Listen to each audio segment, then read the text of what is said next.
Why do we actually light a fire on Lag BaOmer? Anybody have an idea? Why fire? Why can't we have a barbecue? Why we have barbecues, but we don't. No, that's not the Chag. Why do we light a fire? Why do we light a bonfire? The kids in Israel collect wood for a couple of weeks. All over Yerushalayim, all over Netanya, they collect little pieces of wood from garbage pails, from the woods, to collect it, to burn the whole thing in one day. I remember when I was a kid, we used to love it. Whole night the fire is lighting, we put some potatoes on there. It's a lot of fun. Unfortunately, we don't have that in America, but nonetheless, most of you, I'm assuming, realize that there is a fire connected to this Chag. Question is, why? Does anybody know the story of Rabbi Shimon Bar Yochai going into the cave? Everybody heard the story? Gemara Masechet Shabbat says that Rabbi Shimon Bar Yochai was sitting and talking to a couple of other Tanaim, a couple of the other Gdolei Ador. And they had a conversation. Now, of course, Chachamim always talk about Divrei Torah. They don't talk about the mundane. They don't talk about, what do you think of sports? What do you think of this LeBron James's new contract? What do you think of the stock market? That's not the conversations they have. They have things that they connect to the Torah Kedusha. But this conversation was slightly different because one of the Chachamim says that, Rabbi Yehuda says that, look at all of the buildings that the Romans built. Look at all these buildings they built, the bathhouses they built, the toll roads they built. Wow, this is amazing that they did it. This is the will of Hashem. This is the will of Hashem. If Hashem let them build it, this is the will of Hashem, right? Rabbi Yossi didn't say anything, but Rabbi Shimon Bar Yochai went the exact opposite direction. He said, no, absolutely not. These Romans are Reshaim. These Romans are wicked. These Romans are idol worshippers. And the only reason why they built what they built is not to help the people, but rather to help themselves. They built the bridges in order to collect more tolls. They built the markets in order to fool more people, in order to sell them more stuff they don't need. They built the bathhouses in order to promote more promiscuity and prostitution.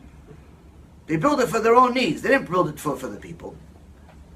So now, at that time, there was a young man that was sitting next to them, a convert, was sitting next to them that didn't know right or left. But he overheard the conversation. He was excited about listening to a conversation of three of the biggest rabbis in the world. And he started telling, he told some of his family members and his friends, not realizing that this is not a conversation you spread to other people, because you're talking about the Malchut, talking about the government. So now, after he told one person told two people went three people, next thing you know, he got to the government. The Caesar heard this, he said, what? Rabbi Shimon Bar Yochai said that we did this for ourselves, he's talking against us, put a bounty on his head, death penalty. Death penalty, kill him. Whoever catches him first, death penalty, you get a reward for it. This also teaches us, by the way, as a side note, if you ever want something to be a secret, don't tell anyone. Literally, anyone. As soon as you tell your secret to one person, it is no longer a secret, and it's only a matter of time before the exact person that you don't want knowing the secret will find out. So now Rabbi Shimon Bar Yochai heard that there's a gzerah, there's a decree on his head and on his son. So they ran away and they went to hide in a cave. Now Hashem obviously protects the tzaddikim, so he made a few miracles happen. As soon as they got to the cave, they didn't have enough time to pack bags and bring stuff with them. They just ran away. So they didn't have any food, they didn't have any clothes, they didn't have anything. They just got there. Now, what are we going to do for food? Hashem miraculously makes a tree, a carob tree, grow out of the ground, completely with the fruits. Now, anyone that knows about carob trees, the Gemara says it takes 70 years.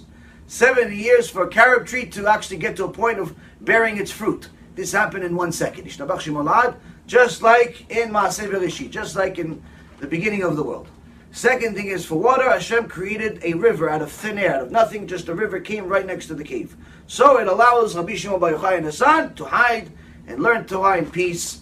And over there, Rabbi Shimon Bar Yochai learned an immense amount of Torah, and they gave a lot of kavod for the Torah to an extent that they knew that if they're going to be in this cave for a while, their clothes are going to get ruined.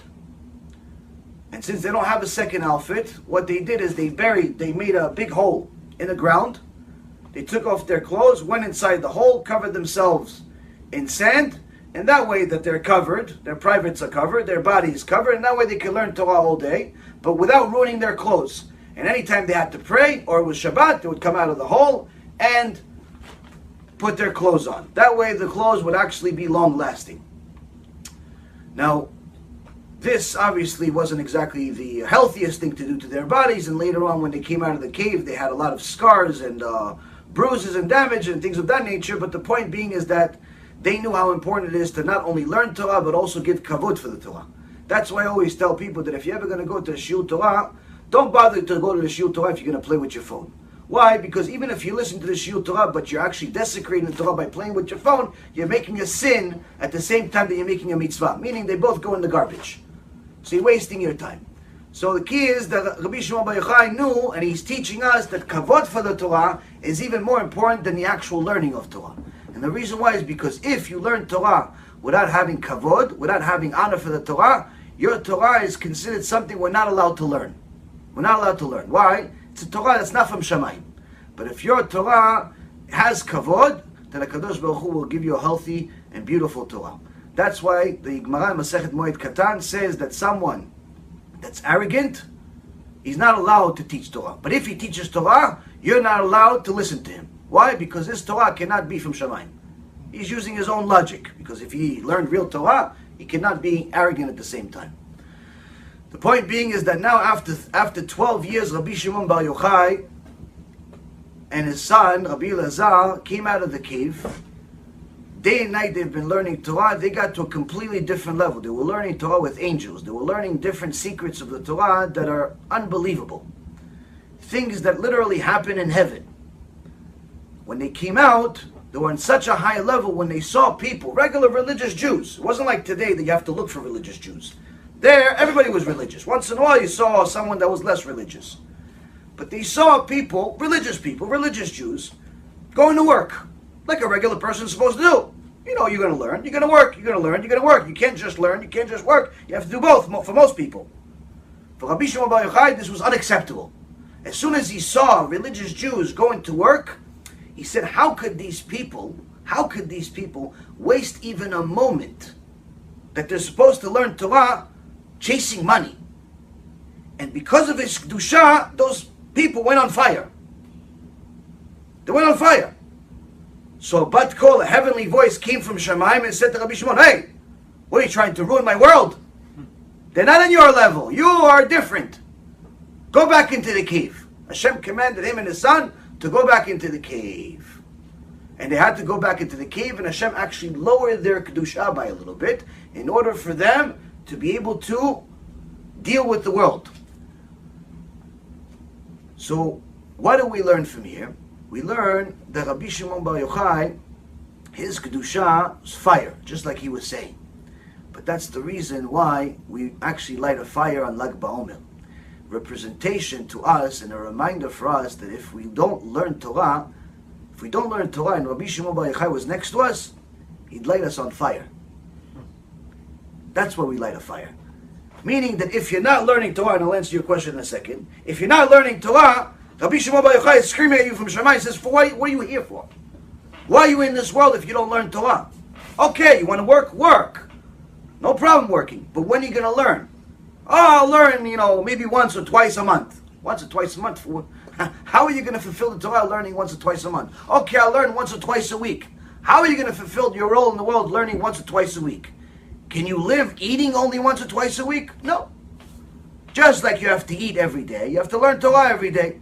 Every person, different amounts. Like I said, when I first started doing tshuva, learning 5, 6, 10, 15 hours a day was impossible for me. So I started with 15 minutes a day.